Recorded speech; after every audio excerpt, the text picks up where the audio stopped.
Nesta aula, vamos falar sobre colite pseudomembranosa. O uso de antibióticos pode estar associado ao desenvolvimento de distúrbios intestinais que vão desde diarreia leve e transitória até uma forma grave de colite associada a placas mucosas exudativas, que é a colite pseudomembranosa. Essa síndrome atualmente é considerada causa de infecção entérica hospitalar. No que tange à definição, a colite pseudomembranosa é um processo inflamatório induzido por certas toxinas bacterianas e caracterizado pelo desenvolvimento de placas exudativas, as pseudomembranas, aderidas à superfície da mucosa colônica inflamada. O termo pseudomembranosa resulta do fato de estas placas não constituírem exatamente membrana, já que não representam camada epitelial. É usualmente causada pelas toxinas do Clostridium difficile, uma bactéria comensal normal do intestino, e ocorre geralmente após um curso de tratamento antimicrobiano de amplo espectro. Etiologia: a colite pseudomembranosa resulta da elaboração de duas toxinas, a toxina A enterotoxina e a toxina B citotoxina, durante a multiplicação exagerada do Clostridium difficile, uma bactéria anaeróbia habitante da flora intestinal. Este crescimento exagerado é favorecido por alterações da flora intestinal por antibióticos de largo espectro. As bactérias que habitam normalmente a flora intestinal vivem em harmonia numa espécie de equilíbrio dinâmico. Quando este equilíbrio é rompido pelo uso de antibiótico, pode haver o crescimento exagerado do Clostridium difficile, com produção de suas toxinas e lesão intestinal, provocando colite. Quase todos os antibióticos usados na prática clínica podem ser implicados no desenvolvimento da colite pseudomembranosa, estando entre os mais frequentes a ampicilina, amoxicilina, a cefalosporina, a clindamicina e as fluoquinolonas, e ocasionalmente as sulfonamidas. E raramente por aminoglicosídeos parenterais, tetraciclina, cloranfenicol, metronidazol e vancomicina. O Clostridium difficile é um germe com elevada capacidade de se tornar resistente aos antimicrobianos. No início da década de 70, ele era sensível a uma série de antibióticos, e uma das primeiras contra a qual ele se tornou resistente foi a clindamicina, que por isso é um dos fatores de risco mais clássicos para a doença. Na microbiota fisiológica, existe um grupo de germes que impede o crescimento do Clostridium difficile, e são os bacteroides. A clindamicina aniquila a população de bacteroides do cólon, abrindo espaço para o Clostridium difficile. O Clostridium difficile é sensível ao metronidazol, por isso tal antibiótico faz parte do tratamento da colite pseudomembranosa. Porém, a bactéria pode ser resistente ao metronidazol até 10% dos casos, sendo que ele também aniquila os bacteroides, e se o Clostridium difficile for resistente ao metronidazol, pode ocasionar colite pseudomembranosa também. Logo, não é difícil deduzir que o metronidazol raramente pode causar colite pseudomembranosa. Nessa situação, o tratamento é feito com vancomicina. Fatores de risco: idade maior ou igual a 65 anos, comorbidades graves, uso múltiplos antibióticos, antibioticoterapia prolongada acima de 10 dias, cirurgia gastrointestinal prévia, alimentação por sonda enteral, uso de inibidores de bomba de prótons ou quimioterapia, exposição a companheiro de quarto portador, crianças e adultos com baixos títulos de anticorpos antitoxina. História prévia de doença inflamatória intestinal também parece aumentar o risco de colite pseudomembranosa. Recentemente foram relatados surtos nosocomiais de uma cepa de Clostridium difficile capaz de produzir até 20 vezes mais toxina do que os Clostridium habituais. A doença associada a esses casos foi muito mais grave que a média dos pacientes com colite pseudomembranosa. A explicação para o surgimento desta praga é a deleção de um gene que controla a transcrição das exotoxinas bacterianas. Esta cepa foi encontrada nos Estados Unidos, Inglaterra e Holanda. Manifestações clínicas: a doença pode começar tão cedo quanto um dia após o início da antibioticoterapia, ou tão tarde quanto 6 semanas após o seu término. Assim, devemos suspeitar de colite associada a antibióticos em todo paciente que desenvolva os sintomas característicos dentro de um período de 6 semanas após a exposição a um agente de antibioticoterapia. Os sintomas podem variar de uma diarreia não invasiva a uma colite fulminante com manifestações típicas de febre, leucocitose, dor abdominal e diarreia invasiva, com muco, pus e sangue. Felizmente, os sintomas de colite leve são mais comuns que os de colite grave, e isso torna a diarreia aquosa profusa associada à dor abdominal, a forma de apresentação mais encontrada. Já os casos graves se manifestam com diarreia invasiva, podendo evoluir com desidratação, hipotensão, taquicardia, megacólon tóxico e perfuração, num contexto bastante semelhante ao de doenças de maior morbidade, com a retocolite ulcerativa. Independente do tipo de apresentação intestinal, a maioria dos pacientes que desenvolve colite pseudomembranosa está febril e apresenta leucocitose, cujo valor acima de 15.000 em 50%, às vezes atingindo valores tão altos quanto 50.000. Em casos raros, o paciente não desenvolve nenhum tipo de diarreia, apresentando-se apenas com febre, leucocitose e dor abdominal. Tal situação torna o diagnóstico bastante difícil e pode estar associada, por exemplo, ao uso de opioides, que são constipantes, para alívio álgico num pós-operatório. Quadros que cursam com íleo intenso, comuns nas formas fulminantes, também podem evoluir sem diarreia, pela retenção de líquidos no interior do cólon atômico. São 7 as formas clínicas possíveis de apresentação do Clostridium difficile. Como portadores assintomáticos, diarreia sem colite, colite sem pseudomembrana, colite com pseudomembrana, colite fulminante, colite com enteropatia perdedora de proteína, e infecção recorrente. Cerca de 2/3 dos pacientes hospitalizados infectados pelo Clostridium difficile permanecem assintomáticos. Isso ocorre, provavelmente, porque estes pacientes possuem níveis protetores de IgG contra a toxina A. Existem aqueles pacientes que apresentam diarreia leve, entre 3 a 4 evacuações aquosas por dia, sendo que alguns pacientes apresentam cólicas discretas. Febre, leucocitoses e desidratação são leves ou ausentes. As toxinas são encontradas nas fezes, mas retossigmoidoscopia é normal. A descontinuação do esquema antibiótico causador do quadro normalmente é suficiente para cessar a diarreia, sendo raramente necessário usar metronidazol ou vancomicina. O principal diagnóstico diferencial desta forma de infecção deve ser feito com a diarreia osmótica antibiótica, causada pelo déficit de fermentação de carboidratos resultante da alteração da microbiota colônica.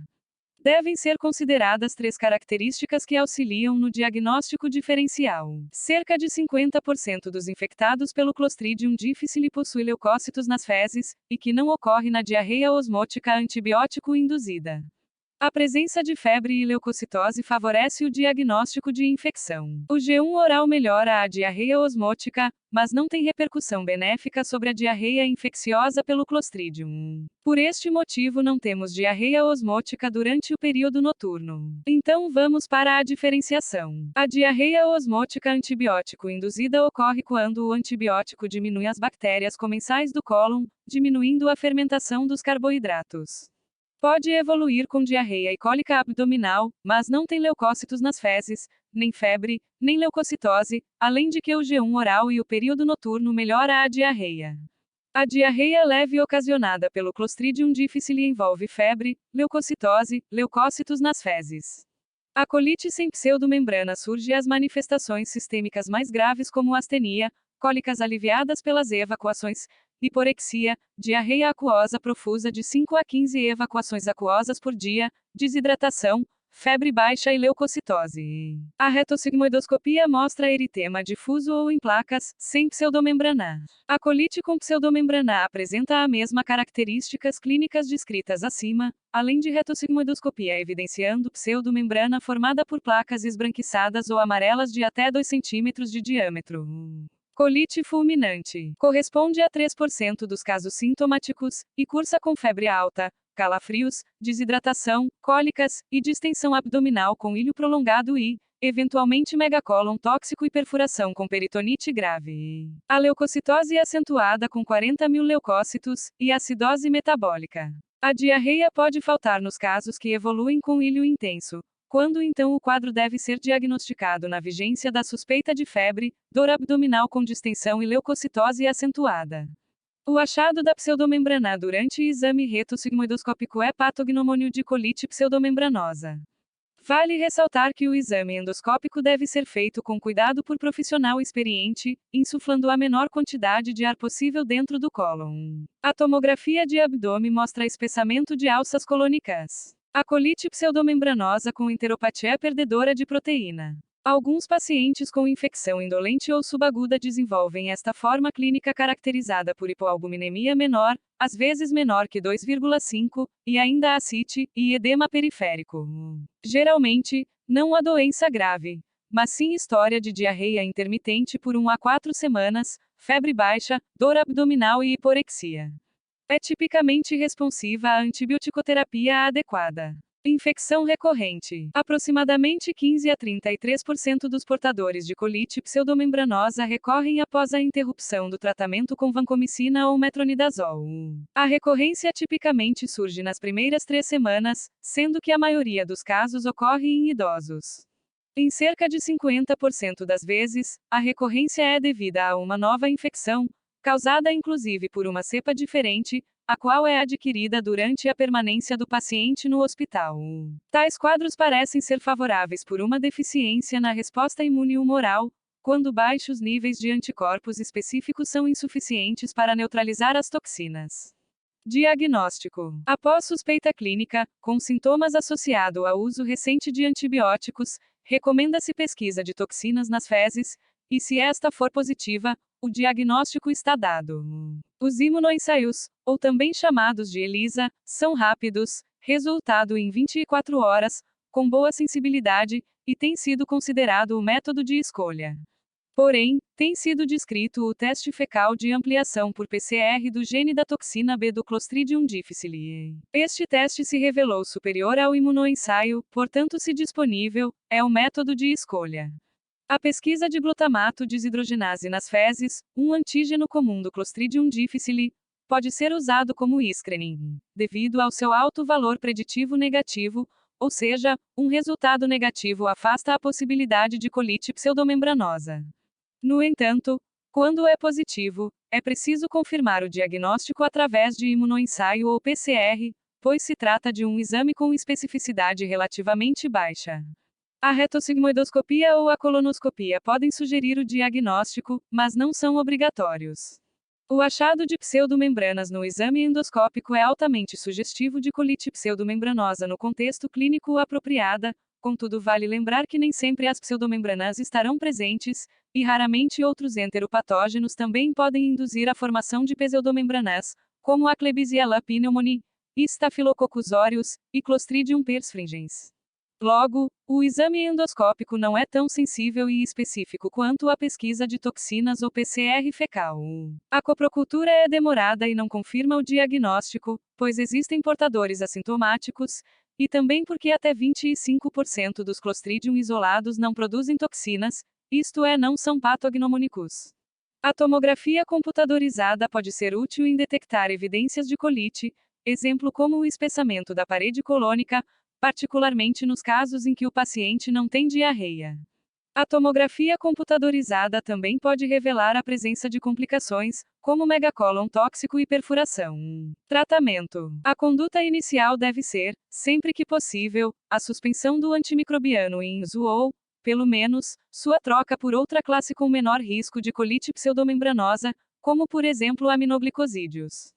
Seja como for, antibioticoterapia específica contra o Clostridium difficile deve ser iniciada, podendo ser feita com metronidazol, vancomicina ou fidaxomicina, que é um macrolídeo pouco absorvido que atua exclusivamente na luz do tubo digestivo.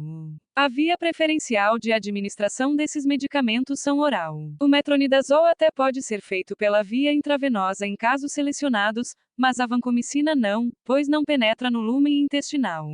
Vale dizer que para os casos leves qualquer uma das 3 medicações acima é igualmente efetiva, porém, o metronidazol é mais barato e disponível, logo acaba sendo o medicamento de escolha. Em casos leves a moderados, a medicação de escolha é o metronidazol. E em casos graves, a droga de escolha é a vancomicina oral. A justificativa para se preferir a vanco oral em casos graves é que ela alcança maior concentração intracolônica do que o metronidazol, sendo portanto mais eficaz. Define-se como colite pseudomembranosa grave quando pelo menos um dos seguintes parâmetros está presente, como leucocitose acima de 15.000, inúria renal aguda, e albumina plasmática menor que 3. Em pacientes que apresentam ilho paralítico, tal condição impede a chegada do antibiótico oral até o cólon, devido à estase gástrica e intestinal, devemos lançar mão de enemas de vancomicina, em associação com metronidazol intravenoso. Então, resumindo, metronidazol 500 mg de 8 em 8 horas por 10 a 14 dias em casos leves. Gestantes, crianças e indivíduos com intolerância ao metronidazol devem fazer uso de vancomicina ou fidaxomicina. Casos graves, o SACA vancomicina 125 mg de 6 em 6 horas por 10 a 14 dias. No ilho paralítico, utiliza-se enema de vancomicina 500 mg diluído em 10 ml de soro fisiológico 0,9% de 6 em 6 horas, associado a metronidazol 500 mg intravenoso de 8 em 8 horas até mcc/L hora clínica. Nos casos fulminantes, como megacolon tóxico, o esquema recomendado é vancomicina 500 mg via oral, ou por catéter nasoentérico de 6 em 6 horas associado a metronidazol 500 mg intravenoso de 8 em 8 horas. Casos graves e refratários ao tratamento clínico necessitam de colectomia. O tipo de colectomia a ser realizado é a colectomia subtotal, que no caso é a colectomia com preservação do reto e ileostomia. Após melhora clínica, o trânsito intestinal pode ser reconstruído por uma anastomose ileoretal término terminal.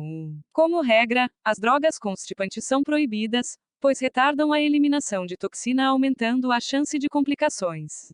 Lembrar que escopolamina é utilizada para cólica abdominal e é constipante. É importante salientar a necessidade de medidas de controle contra a infecção hospitalar para pacientes internados, como por exemplo colocar o doente em precaução de contato, fazendo-se a lavagem das mãos antes e depois de examinar o paciente. Um dado importante é que a lavagem das mãos com água e sabão parece ser mais eficaz do que a higienização com álcool e gel.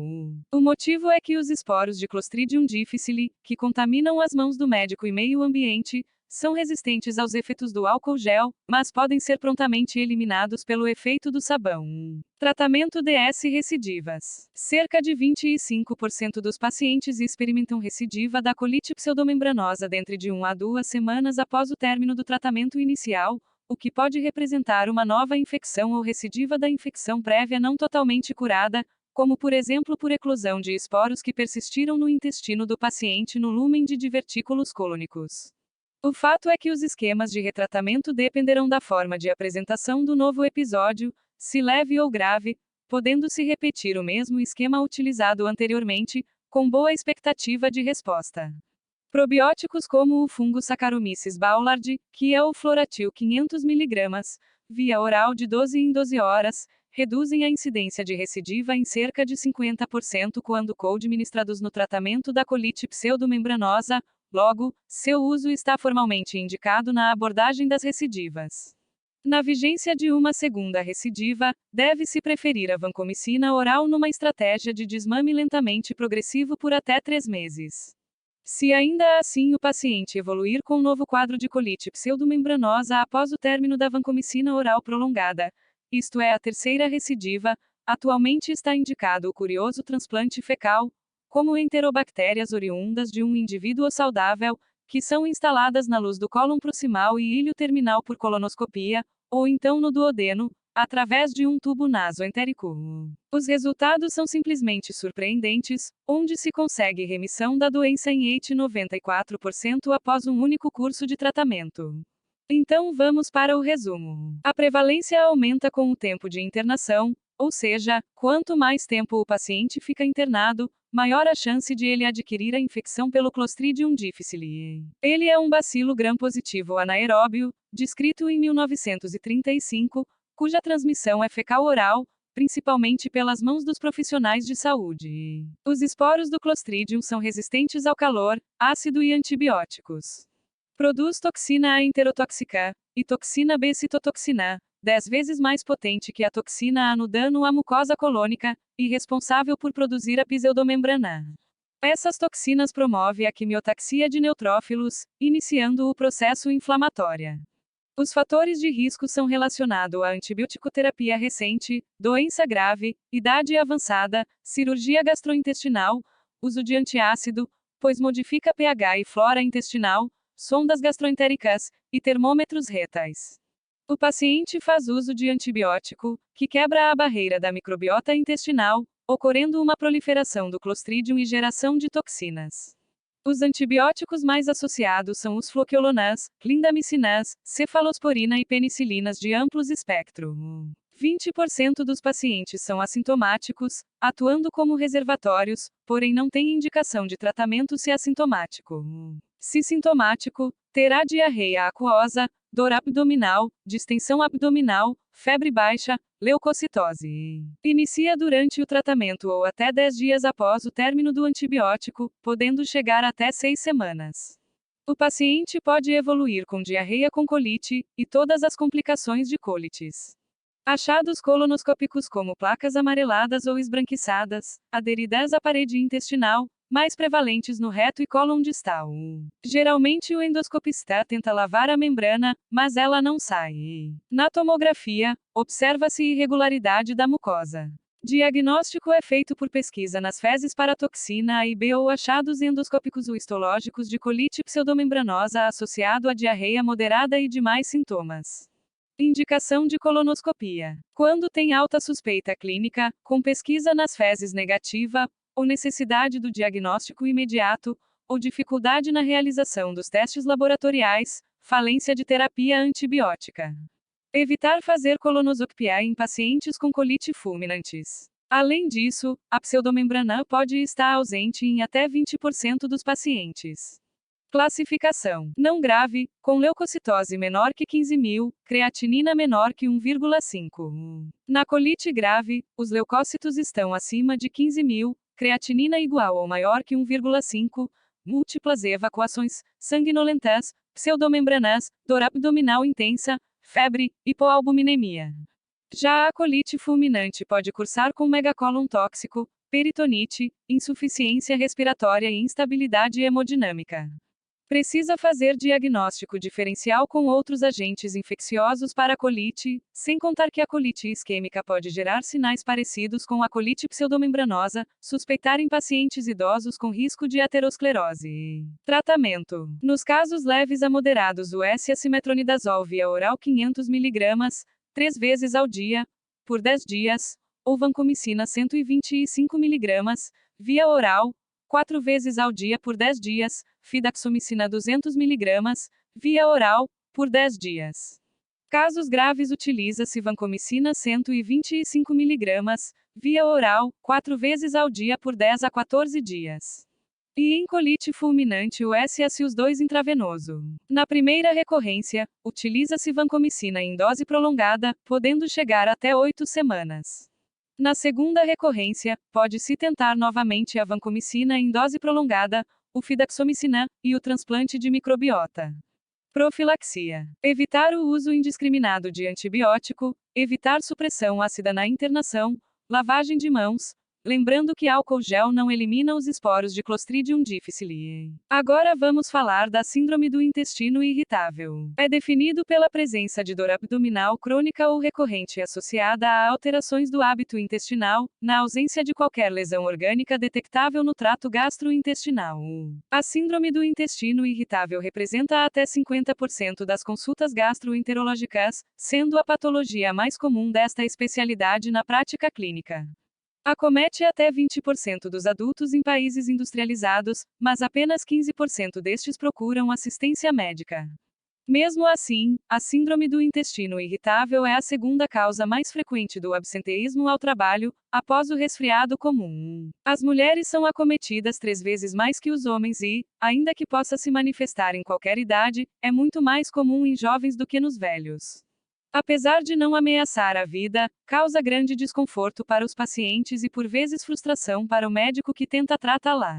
Os portadores da síndrome apresentam uma prevalência aumentada de comorbidades psiquiátricas, como depressão, síndrome do pânico, especialmente aqueles que apresentam quadros álgicos mais dramáticos. Entretanto, a presença de um transtorno mental não faz parte dos critérios diagnósticos, e muitos pacientes não possuem qualquer evidência de problemas psicossociais.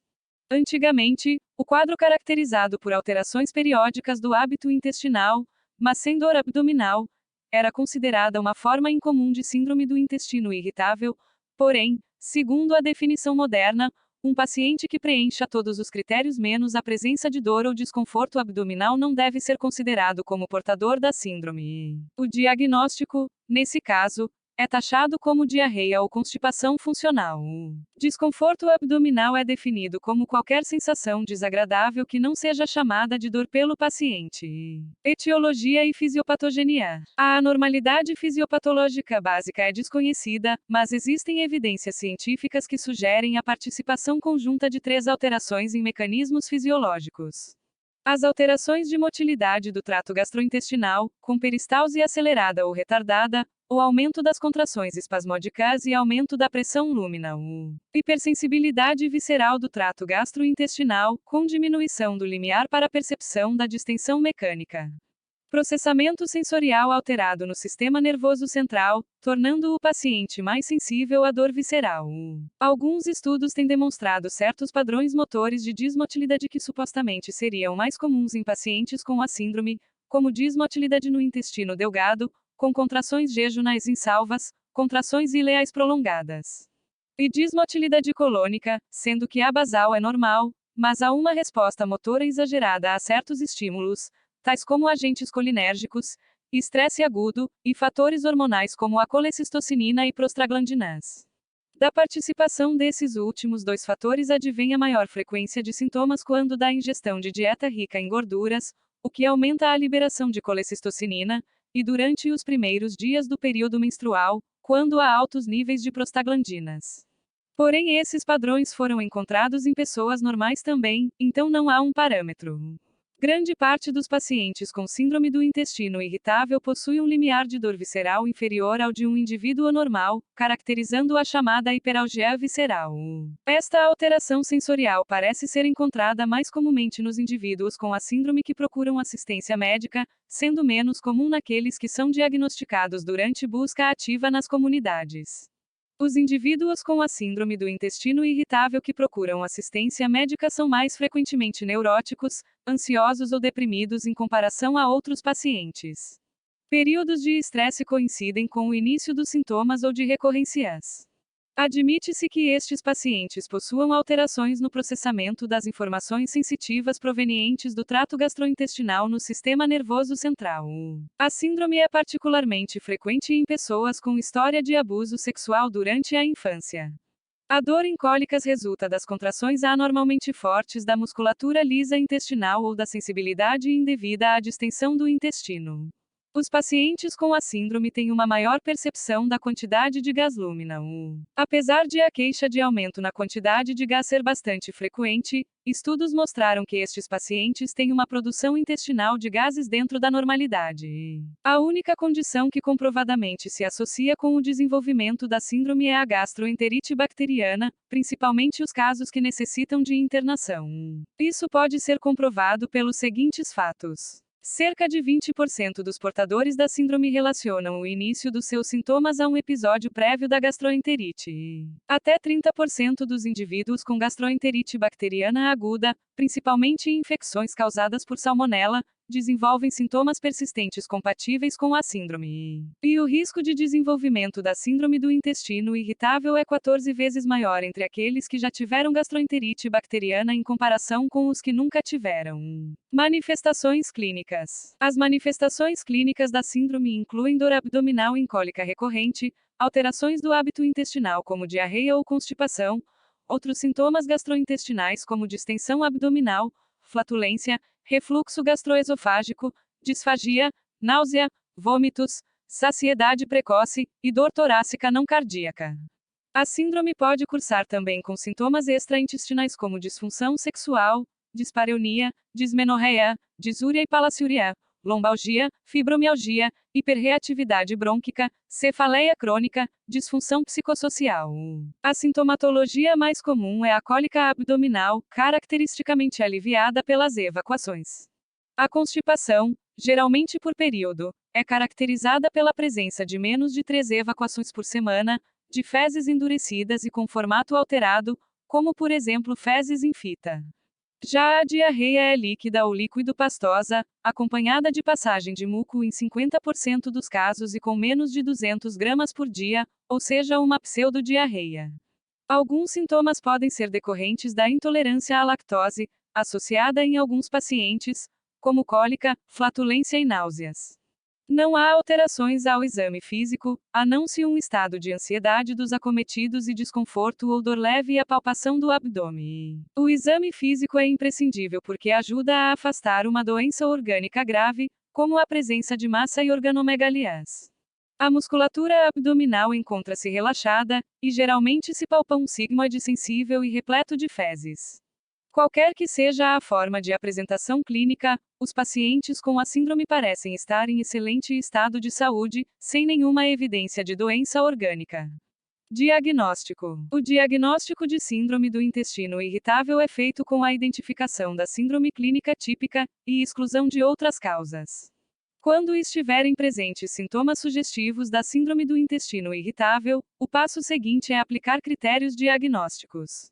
Os principais em uso na atualizada são os critérios de Roma 4, onde é necessário descartar causas orgânicas e endocrinometabólicas da síndrome, e ter dor abdominal recorrente, presente uma vez na semana, nos últimos 3 meses, por pelo menos 6 meses.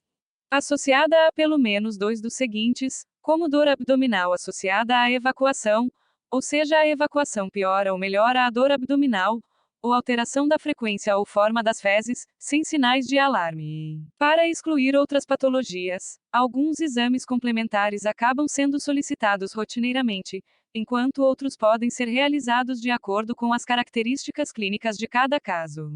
Contudo, autores modernos têm afirmado que quando o paciente preenche os critérios para a síndrome do intestino irritável, os exames complementares podem ser dispensáveis.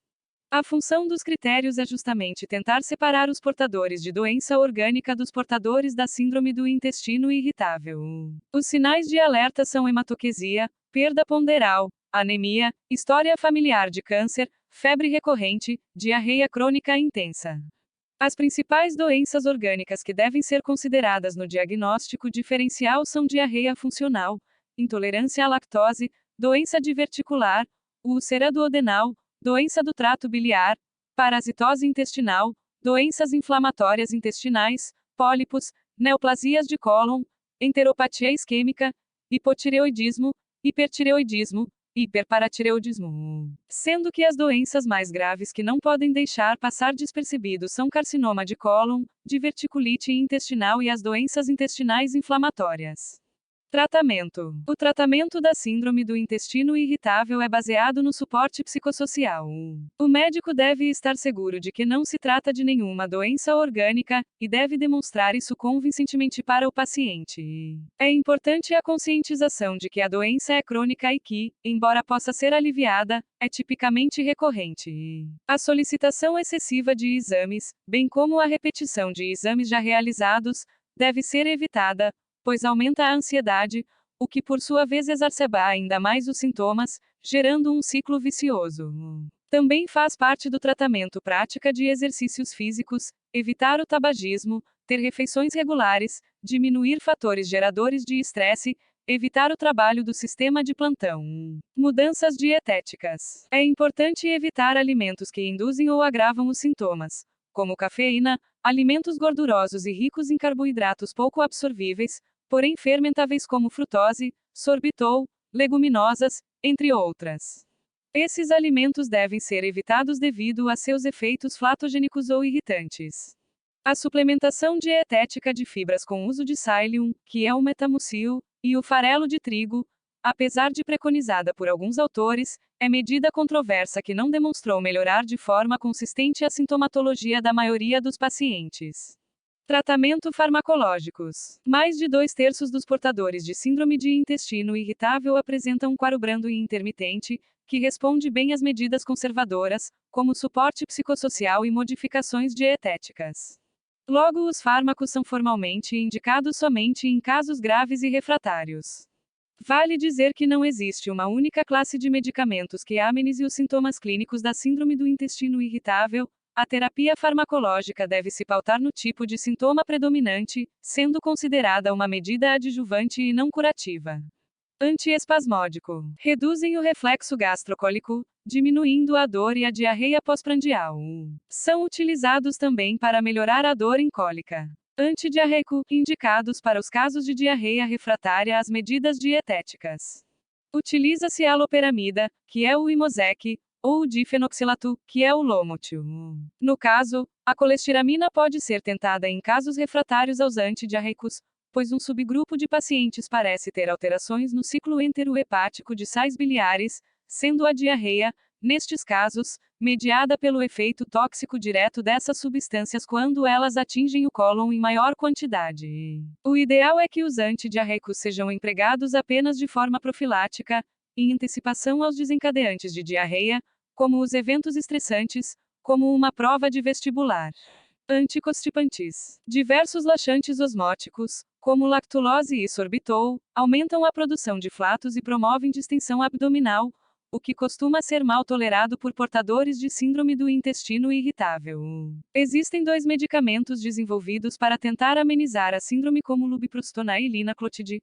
Ambos ativam canais de cloreto na mucosa colônica, levando a um aumento na secreção intestinal de fluidos, o que acelera o trânsito intestinal. Antagonista dos receptores 5-HT de serotonina. Agentes como o ondansetron, Zofran, reduzem a hipersensibilidade e a motilidade do tubo digestivo, sendo úteis para combater os sintomas de dor abdominal e diarreia da síndrome. O alosetron foi desenvolvido especificamente para tratar a dor e a diarreia refratária. Trata-se de uma medicação com elevado potencial constipante, sendo que 30% dos usuários desenvolvem constipação significativa, que também acarreta risco de colite isquêmica. Por conta disso, esse medicamento é liberado com restrições. O grupo de maior benefício são as mulheres com dor e diarreia refratária. O fármaco é proibido em pacientes que apresentam constipação. Psicotrópicos. Pacientes com queixas predominantes de dor abdominal podem se beneficiar de baixas doses de antidepressivos tricíclicos, que são agentes considerados moduladores da dor visceral, independente da coexistência de algum distúrbio psiquiátrico. Por exercerem discreta a ação anticolinérgica, tais fármacos seriam ainda mais benéficos em pacientes que também apresentam diarreia.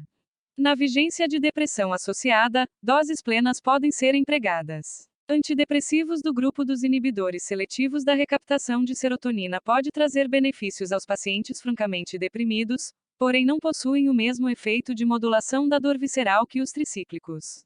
Os ansiolíticos não devem ser usados de forma crônica. Probióticos. Ao modificarem a microbiota intestinal, tais agentes promoveriam uma diminuição na produção entérica de gás, reduzindo em alguns pacientes a distensão intestinal e os sintomas decorrentes de hipersensibilidade visceral. Os mais estudados na síndrome do intestino irritável foi o Bifidobacterium infantis. Apesar de mais estudos serem necessários para definir a dose e o tipo ideal probiótico, muitos optam por associar esse tipo de medicamento, dado seu baixo custo e baixo risco de efeito adversos. Antifisético. A dimeticona tem eficácia controversa na distensão abdominal e flatulência. Psicoterapia. As técnicas mais usadas são a terapia cognitivo-comportamental, hipnose, técnicas de relaxamento, biofeedback e ludoterapia. Pacientes que se recusam a aceitar que fatores psicológicos possam estar envolvidos na gênese de seus sintomas tendem a ser refratários à psicoterapia, assim como aqueles que evoluem com constipação. Prognóstico. Até 75% dos pacientes que recebem o diagnóstico da síndrome mantêm seus sintomas por toda a vida, com impacto variável na qualidade de vida. Muitos pacientes evoluem com longos períodos de acalmia seguidos de recaídas. Os casos leves podem evoluir para a cura espontânea. Até o momento, não é possível predizer a evolução da síndrome do intestino irritável num paciente individual. Agora, vamos para o resumão. A síndrome do intestino irritável não predomina em região, em desenvolvimento ou já desenvolvidas, possui uma homogeneidade associada ao sexo feminino, maior que 50 anos, ao não aleitamento materno, abuso de substância na família, condição de trabalho com autonomia insuficiente, pessoas que nunca casou, doenças como endometriose, obesidade abdominal, consumo de comidas picantes, distúrbios do sono, fatores psicológicos como baixa qualidade de vida, violência doméstica, entre outras. Ligadas a alterações da motilidade intestinal e hipersensibilidade visceral. Possui alteração da flora intestinal. Algumas espécies da microbiota estão aumentadas e outras diminuídas. Como diagnosticar então essa doença? Atualmente seguimos o Roma 4 criado em 2016. Paciente terá dor abdominal recorrentes, presente 1x na semana, nos últimos 3 meses, por pelo menos 6 meses. Associada a pelo menos 2 dos seguintes, como dor abdominal associada à evacuação, ou seja, a evacuação piora ou melhora a dor abdominal, ou alteração da frequência ou forma das fezes, sem sinais de alarme. Se ele tiver sinal de alarme, não se dá o diagnóstico de síndrome do intestino irritável. O diagnóstico não é de exclusão, mas sim clínico, em que se pode ou não solicitar exames complementares. Se foi diagnosticado, precisa classificar o paciente. Se predomina diarreia, ou constipação, ou padrão misto, ou não classificável. Para isso utilizamos a escala fecal de Bristol, classificando de 1 a 7, sendo 1, as fezes características de constipação e 7, de diarreia. Está muito ligado a transtorno de ansiedade, depressão e estresse. Tratamento é bem amplo, focando na qualidade de vida do paciente. Incentivar a atividade física 30 minutos por dia por 5 dias na semana. Dieta com hábitos saudáveis, cuidado com álcool, café, comidas apimentadas. Evitar alimentos muito fermentáveis, restringir glúten e lactose se tiver sintomas com esses alimentos, evitar açúcar refinado, ter alimentação rica em frutas e verduras. Agora sobre as medicações, tem várias, porém é importante utilizar medicamentos pelos sintomas predominantes. Agora vamos falar de tumor carcinoide. O termo carcinoide foi cunhado em 1907 pelo patologista alemão Oberndorfer para descrever uma neoplasia do tubo digestivo que histologicamente se assemelhava a um carcinoma, porém presumia-se, erroneamente, que sempre possui-se comportamento benigno. Atualmente, o tumor carcinoide se refere a um tipo especial de tumor de células neuroendocrinas. Estas são as famosas células enterocromafins, ou também chamada de células argentafins, que se coram pelo cromato de potássio, o que indica a existência de serotonina no citoplasma, a quais se encontram dispersas pela mucosa de todo o trato aerodigestivo. Sabemos que os carcinoides, na realidade, apresentam potencial maligno variável, e sabemos também que diversos outros órgãos são capazes de albergar um tumor carcinoide primário, como por exemplo pulmão, timo, tiroide, testículos, entre outros. Por serem derivados de células produtoras de hormônios e outras substâncias biologicamente ativas, os carcinoides podem se manifestar por meio de uma síndrome paraneoplásica peculiar, a síndrome carcinoide. Epidemiologia. Os carcinoides são relativamente raros, com incidência estimada entre 4 a 6 casos por 100 mil pessoas por ano. Séries de necrópsia, por outro lado, quase sempre relatam uma proporção maior, o que pode ser explicado pela natureza indolente da maioria desses tumores, pois muitos pacientes acabam morrendo de outras causas sem receber o diagnóstico em vida. A ocorrência dos carcinoides e tumores neuroendocrinos em geral vem aumentando nas últimas décadas, devido à maior capacidade de detecção nos exames de imagem e endoscopia. Nos Estados Unidos, os carcinoides são um pouco mais frequentes em negros e no sexo masculino, e a média de idade ao diagnóstico é de 63 anos. O único fator de risco descrito é uma história familiar positiva em parente de primeiro grau. Não há etiologia conhecida. Todos concordam que a região mais comum do surgimento dos tumores carcinoides é o tubo digestivo, em até 2/3 dos casos, seguido pela árvore broncopulmonar, quase todo o terço restante. Outras localizações seriam excessivamente raras. Contudo, algumas referências de prova afirmam que o sítio mais comum de surgimento dos tumores carcinoides é o apêndice, ao passo que outras fontes citam o ilho terminal como o local mais importante. Então, para a literatura cirúrgica, o local mais comum é o apêndice, e pela literatura clínica é o ilho. Tumores carcinoides em geral são assintomáticos, sendo descobertos por acaso quando da realização de exames. Logo, pode-se esperar que, dependendo da acurácia de determinado exame e da frequência como ele é feito, a taxa de detecção dos carcinoides em diferentes sítios anatômicos varie em fundo do tipo de estudo realizado. Na literatura cirúrgica, a maioria dos estudos envolve carcinoides diagnosticados em espécimes cirúrgicos.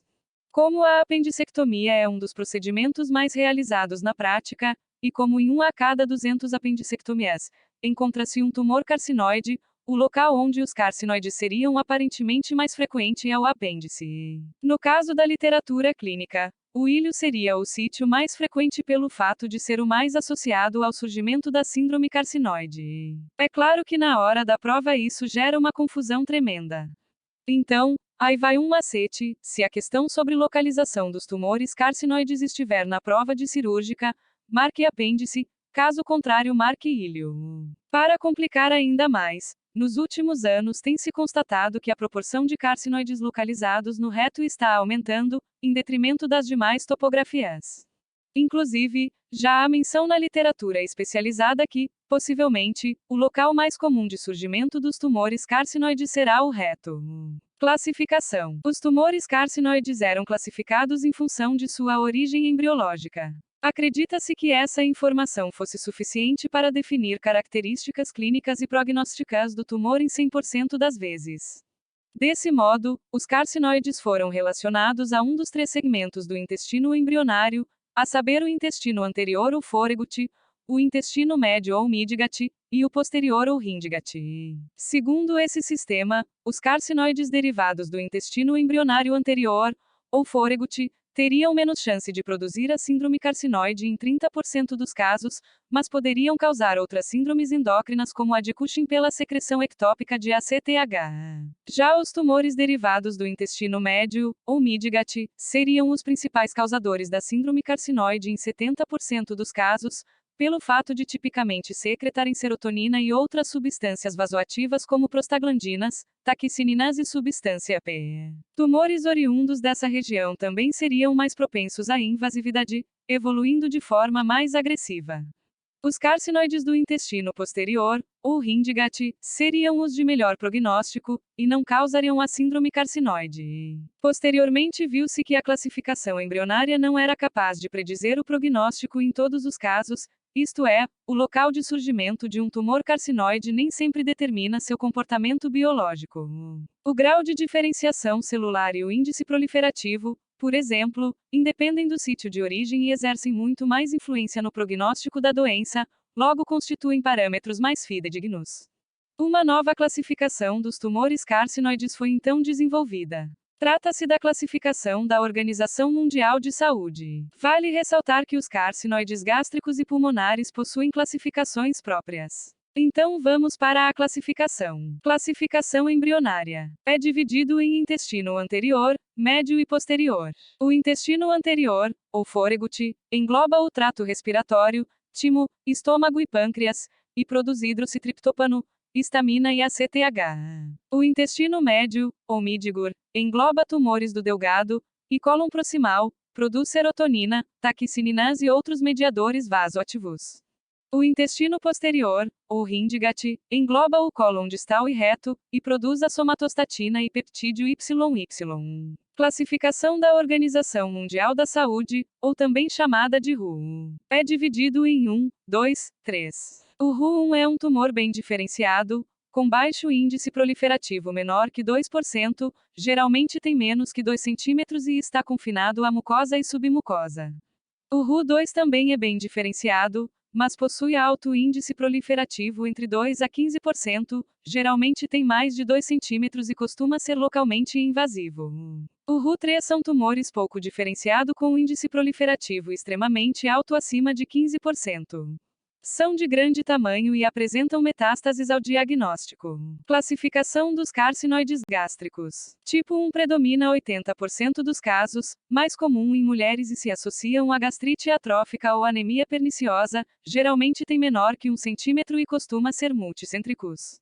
O tipo 2 corresponde a 5% dos casos. Ocorre junto com o gastrinoma na síndrome de Zollinger-Ellison, em geral no contexto da síndrome de nenhum. No tipo 3 corresponde a 20% dos casos. Não possui relação com a gastrite atrófica, nem gastrinoma, nem nenhum. Tem comportamento agressivo, apresentando metástase ao diagnóstico em até 65% dos casos.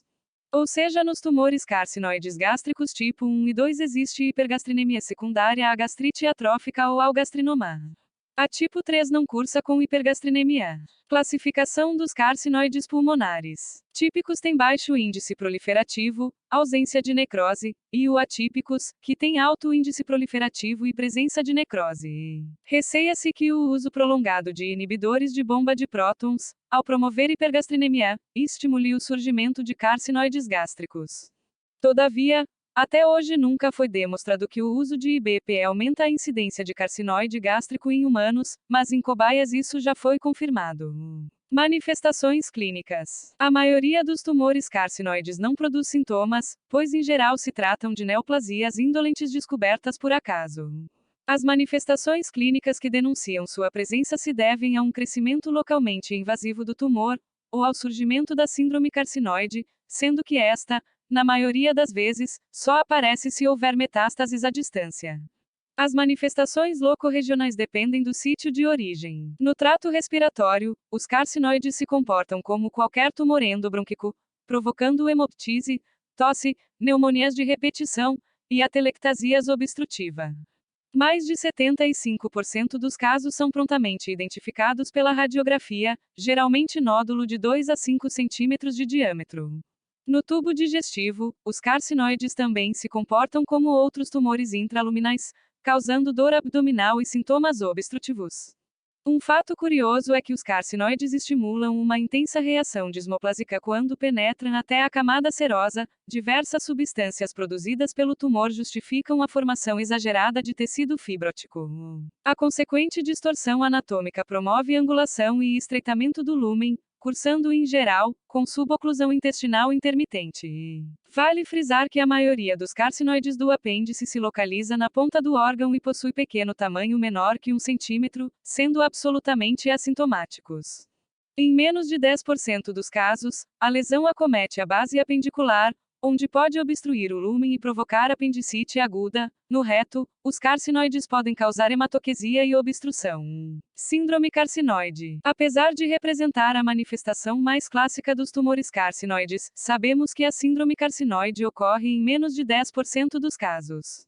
Antigamente acreditava-se que a serotonina fosse a única responsável pelo quadro, mas hoje sabemos que diversas substâncias secretadas pelo tumor também justificam alguns de seus sinais e sintomas.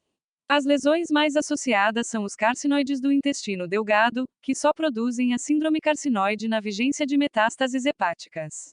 Carcinoides do reto, por outro lado, não costumam provocar síndrome carcinoide, nem mesmo quando há metástase. Nas demais localizações tumorais, o surgimento da síndrome é variável, e pode ocorrer na ausência de metástases hepáticas quando o tumor primário tem origem num órgão extra-abdominal. Mas agora, por que os carcinoides gastrointestinais precisam ter metástases hepáticas para desenvolver a síndrome carcinoide? A serotonina e demais substâncias secretadas por esses tumores são drenadas pela circulação porta e rapidamente degradadas no fígado como efeito da primeira passagem. Desse modo, na ausência de metástases hepáticas, os mediadores bioativos não atingem concentrações sistêmicas.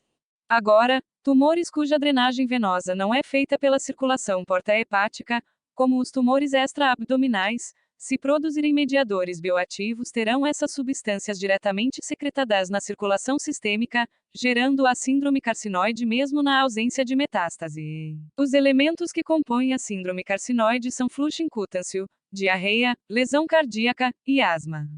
Vamos falar de fluxo incutâneo. Existem 4 formas distintas de fluxo incutâneo associado aos tumores carcinoide. O fluxo eritematoso é o tipo mais comum, acometendo face, tronco e membros superiores. Tem rápido início e curta duração, aproximadamente 5 minutos, sendo acompanhado por sensação de calor. Aparece nas fases iniciais da síndrome, em geral com tumores de delgado que apresentam poucas metástases. O fluxo invioláceo distribui-se pela mesma topografia que o tipo eritematoso, apresentando duração discretamente mais longa. O que caracteriza é a tonalidade mais escura associada à existência de telangiectasias irreversíveis. O paciente não costuma ter sensação de calor, pois já está acostumado com o fluxo. Aparece nas fases mais tardias da síndrome carcinoide, associado aos tumores do delgado, em geral quando a carga metastática é elevada.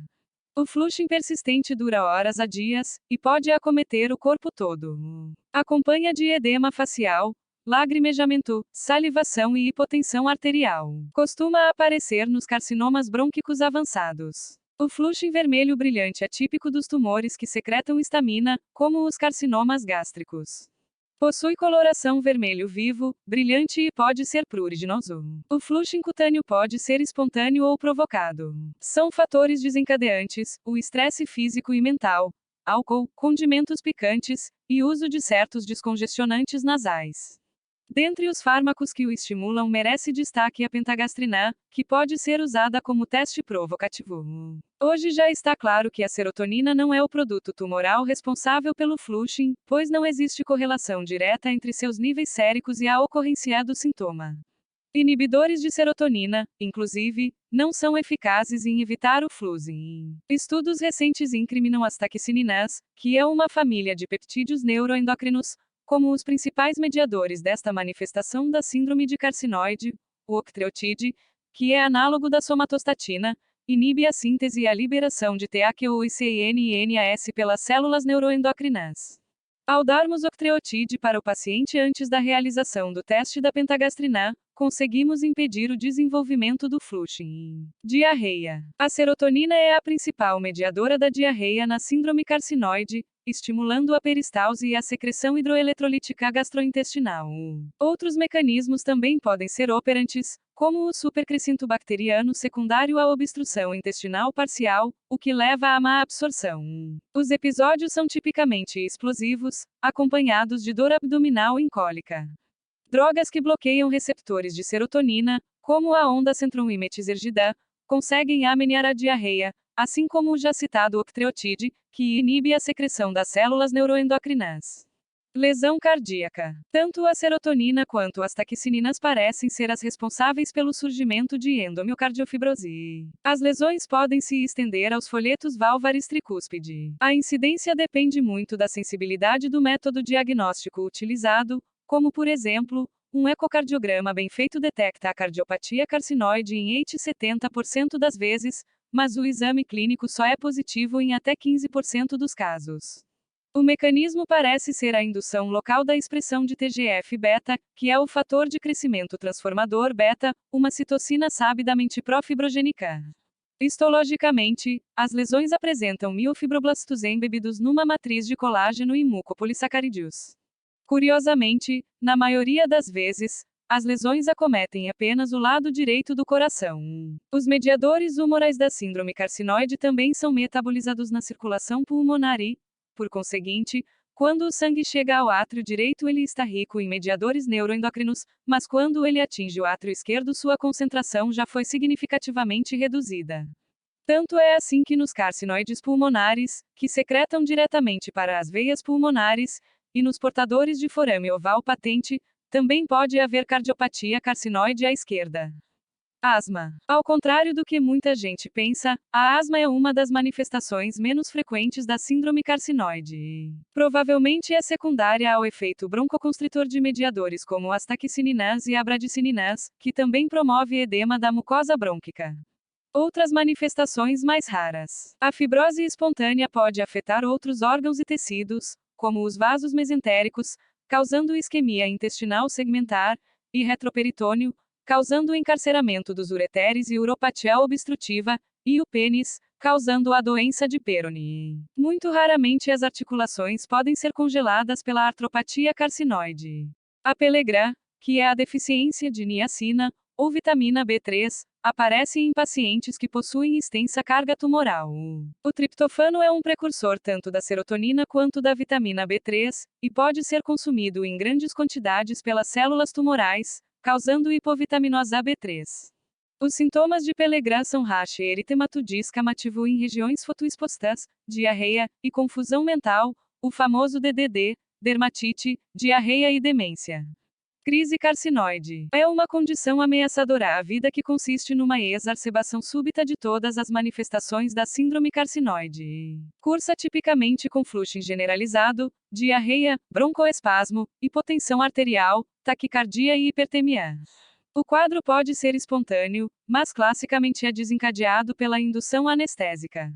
Fatores como infecções, quimioterapia e embolização arterial do tumor também são capazes de provocá-la. Todo portador da síndrome carcinoide deve ser submetido à infusão intravenosa de altas doses de octreotide associado a antagonistas dos receptores H1 e H2 de histamina antes de ser submetido a um procedimento cirúrgico. O tratamento da crise instalada também é feito com esses medicamentos. Diagnóstico. Nos pacientes que não expressam a síndrome carcinoide, o diagnóstico só pode ser estabelecido pela análise histopatológica do tumor, que foi detectado por acaso ou após sintomas locorregionais. A imunohistoquímica para cromogranina A, CGA, para a enolase neurônio específica, e sinaptofisina e serotonina, representa o método de escolha para a confirmação da origem neuroendocrina das células tumorais, em detrimento das antigas colorações angirofílicas e cromafins utilizadas no início do século passado. Nos pacientes que apresentam sinais e sintomas da síndrome carcinoide, o diagnóstico inicialmente pesquisado é através de exames bioquímicos, medindo produtos da secreção tumoral, ou seus metabólitos, no sangue e na urina do paciente. Os dois exames atualmente recomendados como screening de tumor carcinoide nesses casos são a dosagem de cromogranina A no sangue e ácido 5-hidroxiindolacético na urina de 24 horas, que devem ser feitos em conjunto para aumentar a sensibilidade diagnóstica. A cromogranina A é uma proteína encontrada no interior das vesículas secretoriais de todas as células neuroendocrinas, tendo como função provável o armazenamento dos produtos tumorais nessas vesículas. Todo tumor neuroendócrino secreta cromogranina A, independente do tipo de mediador principal que é produzido por suas células. Assim, a cromogranina A é um marcador genérico dos tumores neuroendócrinos, detectável tanto no sangue quanto na imunohistoquímica tecidual.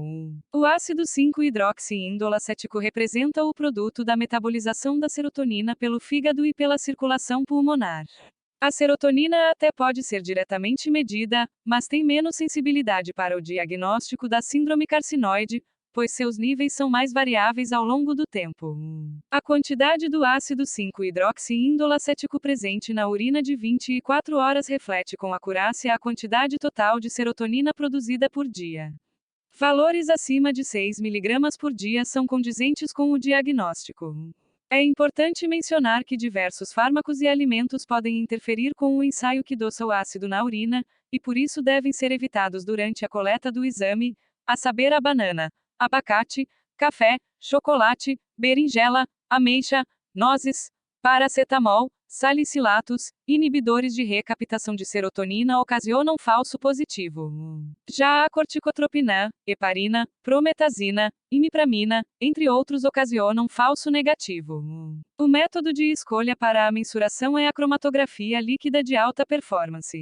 Em geral, recomenda-se que 2 dosagens sejam realizadas, antes de tirar conclusões definitivas.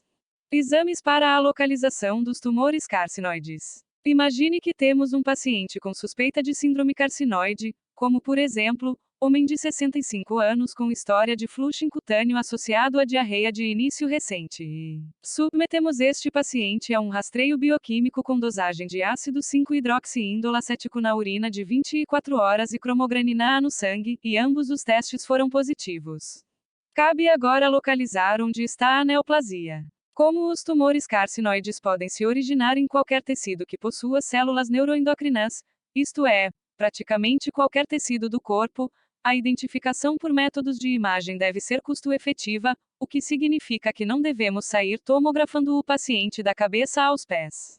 Tal conduta seria completamente irracional, até porque o tumor pode ser extra-abdominal e ter volume relativamente pequeno, passando despercebido. Felizmente, as células neuroendocrinas, e os tumores carcinoides que delas se originam, expressam em sua superfície receptores para a somatostatina. Assim, é possível se valer de marcadores de somatostatina isótopos radioativos e realização de cintilografia para receptores de somatostatina para avaliar o corpo inteiro do paciente, chegando a uma sensibilidade de 90%. Nos dias de hoje, o método de imagem mais sensível para a localização dos tumores carcinoides é a tomografia por emissão de pósitrons, utilizando o ácido 5-hidroxiincolacético marcado com carbono 11. O hidroxitriptofano é um precursor da serotonina captado pelas células dos tumores carcinoides. Após o advento das modernas câmeras de PET e scan, tornou-se possível, Com esta técnica, localizar lesões tão pequenas quanto meio cm, embora o PET scan convencional não seja útil para a detecção de carcinoides.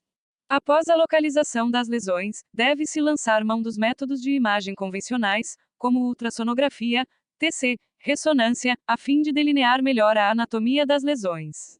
O passo final é a realização da biópsia confirmatória, aplicando as técnicas de imunohistoquímica descritas. Então, resumo do diagnóstico. Primeiro, dosagem sérica de cromogranina e urinária de 5-ácido hidroxiindolacético.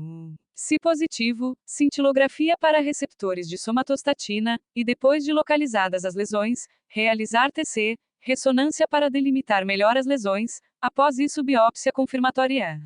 Tratamento. A maioria dos tumores carcinoides assintomáticos e descobertos por acaso pode ser curada por ressecção. É o que acontece, por exemplo, quando uma ou mais lesões pequenas e superficiais são encontradas na mucosa gástrica durante uma endoscopia digestiva alta, ou na mucosa retal durante uma colonoscopia. Carcinoides gástricos invasivos, por outro lado, devem ser submetidos a gastrectomia e linfadenectomia. Carcinoides retais acima de 2 cm devem ser submetidos à ressecção do reto. Os carcinoides do apêndice em geral têm menos de 1 cm e se localizam na ponta do órgão. Para tais lesões a apendicectomia é curativa em quase 100% das vezes. Quando a lesão tem mais que 2 cm, se localiza na base ou invade o meso do apêndice, ou quando ocorre recidiva local após apendicectomia, o tratamento preconizado é a hemicolectomia direita, pois a chance de disseminação locorregional é bem maior nesses contextos. Carcinoides ileais menores 1 cm e sem metástases nodais podem ser curados pela enterectomia segmentar. Tumores acima de 1 cm, múltiplos e ou acompanhados de metástases nodais, independentemente do tamanho da lesão primária, utiliza-se a ressecção intestinal que englobe o meso adjacente, e linfadenectomia. Lesões do ilho terminal podem requerer hemicolectomia direita. Lesões duodenais podem ser abordadas com ressecção endoscópica ou duodenopancreatectomia na dependência do tamanho do tumor. Carcinoides brônquicos, a ressecção broncoscópica em geral não é recomendada. Se o risco cirúrgico permitir, deve-se proceder à ressecção cirúrgica da lesão, acompanhada de linfadenectomia hilar ou mediastinal. A presença de implantes nodais ou hepáticos nem sempre inviabiliza a cura, devendo-se ressecar os depósitos metastáticos sempre que possível, ou tentar alternativamente, no caso de metástases hepáticas, a radio e quimioterapia, ou criablasão das lesões. O transplante hepático não possui bons resultados, no entanto, pode ser realizado em pacientes com menos de 50 anos de idade que apresentem fígado extensamente metastático e síndrome carcinoide incontrolável com o tratamento clínico, desde que não existam metástase em outros locais. Enfim, independentemente da localização do tumor carcinoide, bem como a presença ou não de sintomas, devemos sempre tentar ressecar o máximo de doença possível. Tal estratégia é considerada adjuvante até mesmo para os tumores avançados e incuráveis. Quanto menos massa tumoral, menos hormônio é secretado, e melhor tende a ser a resposta ao tratamento clínico e a qualidade de vida do paciente. A citorredução cirúrgica, que é ressecar o máximo da doença possível, compõe a estratégia paliativa dos tumores carcinoides avançados. Controle da síndrome carcinoide. A abordagem terapêutica da síndrome carcinoide é multimodal, envolvendo a citorredução do tumor, já que na maioria das vezes existe a doença metastática extensa, combinado ao tratamento clínico para controle dos sintomas e inibição da síntese hormonal. Nas fases iniciais, mudança no estilo de vida para evitar fatores desencadeantes, como estresse físico e emocional, álcool, comidas condimentadas e drogas que precipitem os sintomas, podem ser as únicas medidas necessárias para o controle sintomático. Cada sintoma da síndrome carcinoide também pode ser abordado individualmente. A diarreia pode ser amenizada com o uso de loperamida ou difenoxilado, que são antidiarreicos. A cardiopatia carcinoide sintomática deve ser tratada com as mesmas drogas indicadas para a insuficiência cardíaca congestiva em geral. O broncoespasmo pode ser combatido com o uso de agonistas beta-2 adrenérgicos inalatórios, que não estimulam a secreção hormonal pelo tumor. Medicamentos que antagonizam a síntese de serotonina ou seus receptores não são mais utilizadas, por serem menos eficazes e menos seguras que os análogos de somatostatina. Tumores que hipersecretam histamina, como os carcinoides gástricos, se beneficiam da associação de bloqueadores H1 e H2. Uma conduta rotineiramente adotada em todos os casos de síndrome carcinoide é a suplementação de niacina. Numa pessoa normal, menos de 1% do triptofano corporal é utilizado na síntese de serotonina. Nos portadores da síndrome carcinoide, mais de 60% do triptofano pode ser desviado para a síntese daquele hormônio. O resultado é a deficiência de niacina ou vitamina B3, uma substância que tem o triptofano como precursor. Clinicamente, a hipovitaminose B3 se manifesta como pelagra, manifestando com os 3D, de dermatite, diarreia e demência. Logo, a suplementação de niacina evita a sua ocorrência. Análogo de somatostatina. A somatostatina inibe a atividade das células neuroendocrinas, saudáveis e neoplásicas. Por ter meia-vida extremamente curta, cerca de 2,5 minutos, ela deve ser substituída por análogos sintéticos com ação mais duradoura, a saber os octapeptídeos, como o octreotide. O uso dessa medicação diminui a síntese hormonal e exerce efeitos antiproliferativos nas células do tumor carcinoide. Logo, os análogos de somatostatina têm sido indicados para todos os pacientes com doença metastática. A administração subcutânea de 100 a 150 microgramas de octreotide, 2 a 3 vezes ao dia, constitui o tratamento padrão inicial para o controle sintomático da síndrome carcinoide, com até 70% de eficácia. Os níveis de cromogenina A no sangue e 5-ácido hidroxi-indolacético na urina diminuem em resposta ao tratamento, mas devido ao fenômeno de taquifilaxia, ou perda progressiva da sensibilidade à medicação, doses de até 3.000 mcg por dia podem ser necessárias para um adequado controle em longo prazo. Formulações de liberação lenta foram recentemente desenvolvidas, trazendo maior conforto e eficácia. Os principais para-efeitos dos análogos de somatostatina são a dor no local da injeção, flatulência, diarreia e dor abdominal. Até 70% dos usuários crônicos desenvolve lama biliar ou colelitíase, pois a somatostatina inibe a contratilidade da vesícula biliar, porém menos de 10% evolui com colecistite aguda. Interfiram. Os interferons alfa-2 e 2B podem ser empregados de forma isolada ou combinada aos análogos de somatostatina. Eles exercem efeitos diretos e indiretos sobre as células tumorais, bloqueando o ciclo replicativo e a síntese proteica, e estimulam as células natural killer que reconhecem e matam o tumor, respectivamente. A formulação de ação prolongada também pode ser utilizada. O interferon funciona como coadjuvante dos análogos de somatostatina nos pacientes que apresentam taquifilaxia a estes últimos. Os análogos de somatostatina são suspensos por alguns meses, visando reduzir a taquifilaxia, enquanto o interferon é mantido para controle dos sintomas. Os principais para-efeitos são síndrome da fadiga crônica, anemia, leucopenia, plaquetopenia e fenômenos autoimunes, como por exemplo tireoidite. Quimioterapia. Por terem, de um modo geral, baixa taxa proliferativa, os carcinoides não costumam responder à quimioterapia, logo ela não é indicada para a maioria dos pacientes. Portadores de carcinoides pouco diferenciados, no entanto, podem se beneficiar da quimioterapia na vigência de doença metastática. Pode ser usada em associação com o octreotide, e lembrando que a quimioterapia deve ser adjuvante, ou seja, deve ser realizada como complementação da cirurgia citorredutora. Radioterapia. A irradiação externa tem valor apenas na paliação de metástases ósseas e cerebrais. A forma de radioterapia mais eficaz no tratamento dos tumores carcinoides é a utilização de radiofármacos especificamente captados e internalizados pelas células tumorais. Esses radiofármacos tendem a ser eficazes somente em lesões de pequeno volume. Prognóstico. A morbimortalidade dos tumores carcinoides melhorou muito nas últimas décadas, após o desenvolvimento de sofisticados métodos diagnósticos, dos análogos de somatostatina e da consolidação do conceito de cirurgia citorredutora. Nos dias de hoje, a sobrevida em 5 anos para portadores de carcinoides restritos ao delgado gira em torno de 65%, sendo de 39% para a doença metastática. Nos portadores de carcinoides pulmonares típicos, a sobrevida em anos beira 95%, se atípicos, gira em torno de 50%. O principal fator prognóstico é a presença de metástase à distância. Outros fatores diretamente relacionados à expectativa de sobrevida são os níveis de cromagnina no plasma, pois refletem a carga tumoral, e o índice de proliferação tumoral. A mortalidade da síndrome carcinoide atribuída à cardiopatia é inferior a 10%. É importante ter em mente que entre 5 a 10% dos portadores de um tumor carcinoide apresentam uma neoplasia sincrônica, geralmente o câncer de cólon. Desse modo, medidas de screening, na dependência da faixa etária e outros fatores de risco, devem ser rotineiramente empregadas.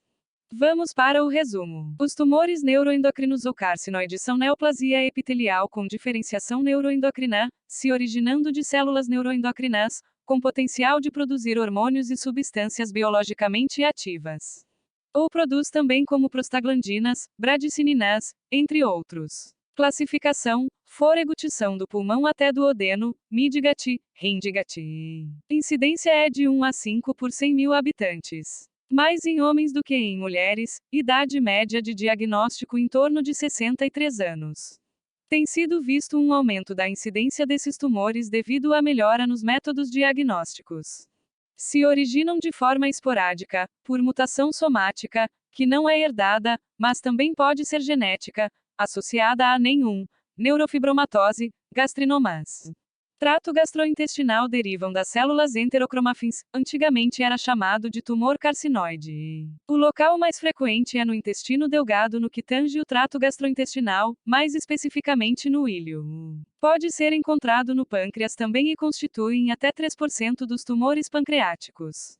As manifestações clínicas são assintomáticas na maioria das vezes, porém pode ter efeito local como dor abdominal, obstrução intestinal, sangramento intestinal, e sintomatologia metastática, e pode cursar com síndrome de hipersecreção. A primeira é o gastrinoma, que é a síndrome de Zollinger-Ellison, é um tumor neuroendócrino. Tem a somatostatinoma, cursando com diabetes, diarreia, estetorreia e colelitíase devido à hipomotilidade da vesícula biliar. Tem-se o glucagonoma, secretando muito glucagon, formando o eritema necrolítico migratória, diabetes, perda de peso, pois o glucagon é catabólico, anemia, glossite, estomatite, diarreia, TEV, são tumores mais invasivos. O glucagon aumenta os mediadores inflamatórios, e por acelerar o metabolismo, causa deficiência nutricional de aminoácido, zinco, albumina, causando a lesão na pele semelhante à pelagra. Temos também o VIPomas, que é a síndrome de Werner-Morrison, que é a cólera pancreática, causa muita diarreia com perda de peso, diabetes, pois inibe secreção de insulina, pode causar síndrome carcinoide, tem alta taxa de metástase ao diagnóstico. Temos também os insulinomas, cursando com hipoglicemia hiperinsulinêmicas. Tem também os grelinomas, que causa anorexia e perda de peso. A grelina causa a saciedade, por isso da perda de peso.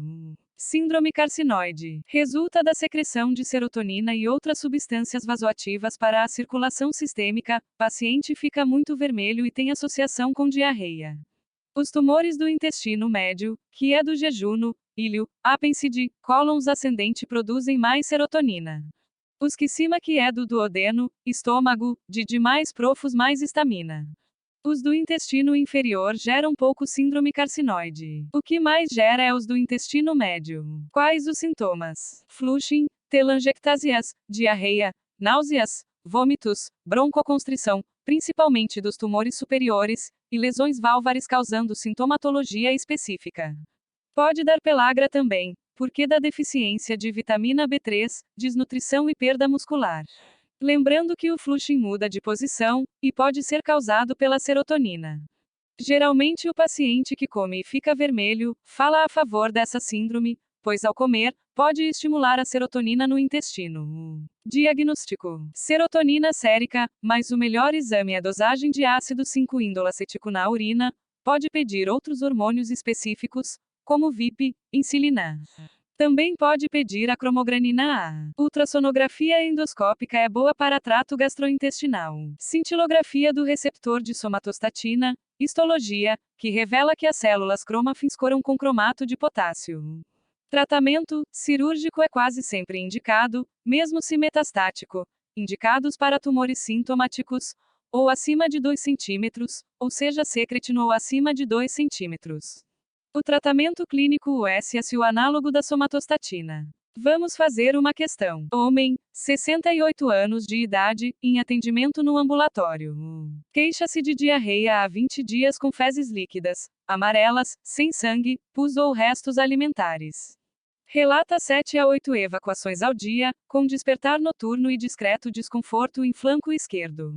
Antecedente de gastrite, em uso de bloqueadores de secreção ácida e tratamento para sinusite bacteriana em 2 ocasiões nos últimos 2 meses. Nega ter familiares ou contatos próximos com quadro semelhante ao exame físico. Abdômen globoso, sem sinais de defesa, ruídos hidroaéreos normoativos, sem outras alterações. Hemograma sem alterações, parasitológico de fezes sem alterações, pesquisa de isospora e criptosporidium negativas. Coproculturas negativas. Colonoscopia com colite crônica inespecífica, ausência de granulomas, presença de tampão mucoso fibrinoleucocitário. A conduta mais adequada é: letra A, ciprofloxacina. Letra B, prednisona. Letra C, metronidazol. Letra D, sulfasalazina. A resposta correta é a letra C, metronidazol, pois se trata de colite pseudomembranosa com sintomas leves a moderados. Questão: paciente submetido à apendicectomia videolaparoscópica. O resultado histopatológico mostrou tumor carcinoide de 1,5 cm com invasão do mesoapêndice. A conduta mais adequada é: letra A, realização de hemicolectomia direita. Letra B, realização de ressecção parcial do seco. Letra C, tratamento quimioterápico complementar. Letra D, acompanhamento com marcadores tumorais. Lembre-se quando a lesão no apêndice tem mais que 2 centímetros, se localiza na base ou invade o meso do apêndice, ou quando ocorre recidiva local após apendicectomia, o tratamento preconizado é a hemicolectomia direita. Portanto, letra A é correta, realização de hemicolectomia direita. Questão: um paciente com 35 anos de idade, controlador de voo, retorna à consulta na unidade básica de saúde apresentando negativos de exame protoparasitológico de fezes e de teste de tolerância à lactose. Relata que desde a adolescência tem episódios de evacuações explosivas com fezes amolecidas.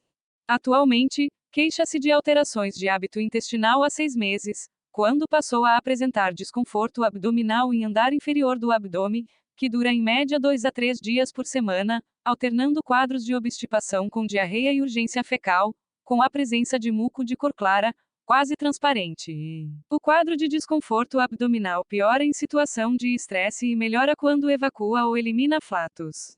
Em relação ao quadro clínico apresentado, qual das alternativas abaixo representa critério para o diagnóstico?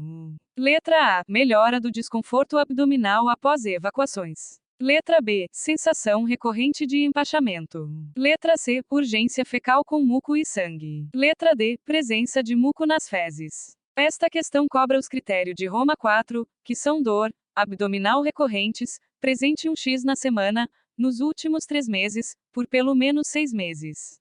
Associada a pelo menos 2 dos seguintes, como dor abdominal associada à evacuação, ou seja, a evacuação piora ou melhora a dor abdominal, ou alteração da frequência ou forma das fezes, sem sinais de alarme. A resposta, portanto, é a letra A, melhora do desconforto abdominal após evacuações. Questão: o diagnóstico de inclusão à síndrome do intestino irritável, segundo o consenso Roma 4, deve ser considerado nos casos em que o paciente apresentar: letra A, dor abdominal recorrente que melhora com a evacuação, associada à alteração na frequência das evacuações ou do formato das fezes. Esta é a alternativa correta, lembrando que a dor com a evacuação pode melhorar ou piorar. Letra B, dor abdominal recorrente que piora após a evacuação, associada à flatulência e ao tenesmo. Letra C, diarreia aquosa sem a presença de dor abdominal. Letra D, dor abdominal recorrente que melhora com a evacuação, associada à presença de muco e sangue nas fezes. Questão: a colite pseudomembranosa representa uma importante causa de diarreia aguda em pacientes hospitalizados. Na abordagem clínica desta patologia, considera-se que: letra A, na maioria dos casos, ocorre devido ao uso de antibióticos, sobretudo vancomicina e cefalosporina. Esta alternativa está errada, pois vancomicina eventualmente pode causar colite pseudomembranosa, sendo um dos tratamentos. Letra B. Pode ocorrer até 4 semanas após o término do antibiótico e o diagnóstico definido pela pesquisa das toxinas de Clostridium difficile nas fezes. Esta alternativa é a correta. Algumas literaturas falam de 6 semanas. Letra C. A colonoscopia evidencia mucosa edemaciada e hiperemeada, com placas acastanhadas aderidas de forma contínua, podendo acometer qualquer parte do cólon. Esta alternativa está incorreta, pois é mais comum no cólon destal e reto. Letra D. O surgimento da diarreia após 2 semanas do término do antibiótico sugere outra etiologia, como parasitoses intestinais. Esta alternativa está incorreta, pois pode-se considerar até 6 semanas após o uso de antibiótico. Letra I. Medicamentos antissecretores podem ser úteis para alívio sintomático nos casos de diarreia aquosa, mas com cautela devido ao risco de megacólon tóxico. Esta alternativa está incorreta, pois medicamentos antidiarreicos prolongam o tempo de contato entre a toxina do Clostridium e o intestino. Questão: mulher, 28 anos de idade, mãe faleceu de câncer de pâncreas de 62 anos.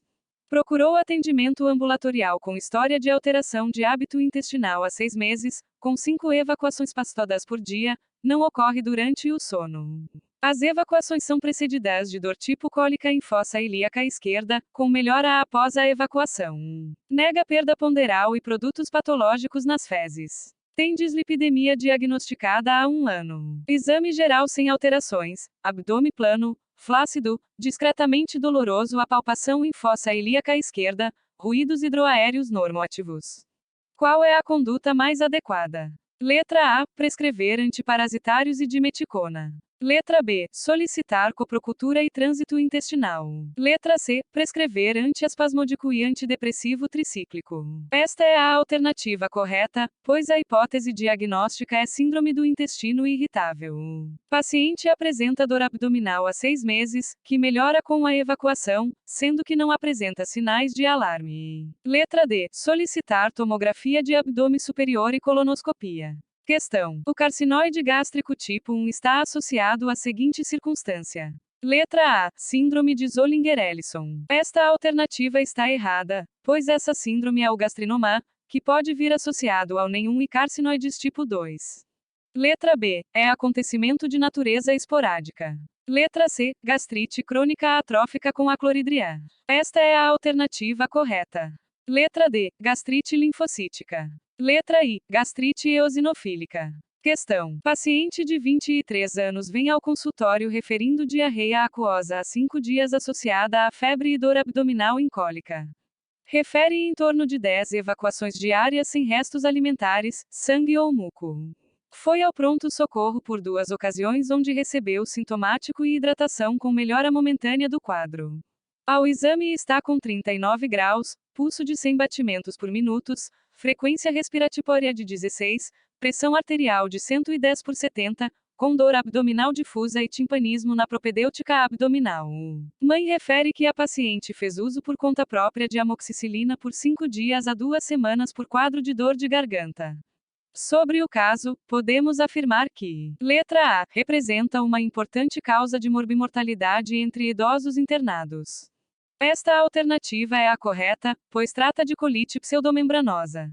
Letra B. Paciente deve ser orientado a manter hidratação via oral e o uso de sintomáticos, já que se trata de um quadro de provável etiologia viral. Esta alternativa está errada, trata-se de provável colite pseudomembranosa. Letra C. A retossigmoidoscopia não tem utilidade diagnóstica. Letra D. É causado por uma bactéria aeróbio comensal do intestino. Esta alternativa está errada, é causada pelo bastonete gram-negativo aeróbio Clostridium difficile. Letra I. Assim como na diarreia osmótica, ocorre presença de leucócitos nas fezes. Esta alternativa está errada, na diarreia osmótica causada por antibiótico, não há presença de leucócitos fecais. Questão: em relação aos tumores carcinoides do trato gastrointestinal, pode-se afirmar. Letra A. A elevada excreção urinária em 24 horas do ácido vanil-mandélico é útil em seu diagnóstico. Esta alternativa é errada, pois esse é o metabólito de outra substância, já da serotonina, implicada na doença, é o ácido 5-hidroxiindolacético. Letra B. A ulceração é muito frequente nessas neoplasias, de modo que o sangramento gastrointestinal é a sua principal forma de exteriorização. Letra C. Quase 80% desses tumores ocorrem no duodeno e jejuno proximal. Esta alternativa é incorreta. Na literatura clínica, o tumor carcinoide é mais comum no delgado, mais especificamente no ilho. Letra D. Tais tumores são identificados mais comumente no apêndice. Esta é a alternativa correta, lembrando que foi baseado na literatura cirúrgica. Questão. O tratamento habitual de colite pseudomembranosa causada pelo Clostridium difficile é feito com o metronidazol ou com letra A. Vancomicina. Letra B. Imipenem. Letra C. Clindamicina. Letra D. Piperacilina mais tazobactam. A alternativa correta é a letra A. Questão. O DH, 54 anos, sexo masculino, informa aparecimento de rubor facial, no pescoço e parte superior do tórax, intermitentes, com duração variável. É acompanhado de taquicardia, hipotensão arterial e broncoespasmos. Ocasionalmente apresenta diarreia. O médico suspeitou de síndrome carcinoide. Em relação a esta síndrome, assinale a afirmativa correta. Letra A. A localização mais provável da lesão primária deve ser no reto ou cólon, onde a produção de serotonina é mais elevada. Esta alternativa está incorreta, pois o local mais prevalente é no ilho ou apêndice. E os de intestino médio, que compreende jejuno até cólon ascendente, é que produz serotonina. Letra B. A ocorrência de metástase geralmente está relacionada com o tamanho do tumor primário. Esta é a alternativa correta. Letra C. O médico deve solicitar a dosagem sérica do ácido 5-hidroxiindolacético. Esta alternativa está incorreta, é urinária. Letra D. Tem que existir metástase hepática para que ocorra síndrome carcinoide.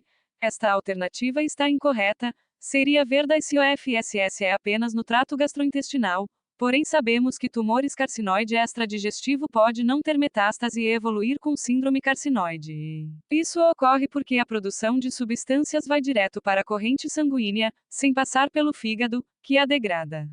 Questão. Paciente, sexo feminino, 65 anos de idade, hipertensa e diabética, com história de internamento há cerca de 2 meses, causado por pneumonia comunitária, evolui com diarreia há 3 dias. Relata 4 a 6 dejeções por dia com muco e sangue. Em uso regular de captopril e insulina. A principal suspeita diagnóstica é de: letra A. Insuficiência adrenal. Letra B. Supercrescimento bacteriano. Letra C. Doença celíaca. Letra D. Colite por Clostridium difficile. Esta é a alternativa correta. Letra I. Gastrinoma. Questão. O tratamento do quadro acima é: letra A. Metronidazol. Esta é a alternativa correta. Letra B. Corticoide. Letra C. Dieta pobre em glúten. Letra D. Omeprazol. Letra I. Enzima pancreática. Questão. Durante uma apendicectomia em um jovem de 25 anos, é identificado um tumor de 2,5 centímetros na base do apêndice. Você retira o apêndice e chama o patologista na sala, que realiza exame de congelação e diagnostica um tumor carcinoide. Qual o próximo passo mais apropriado para esse caso? Letra A. Colectomia direita. Letra B. Encerrar a cirurgia. Letra C. Radioterapia pós-operatória.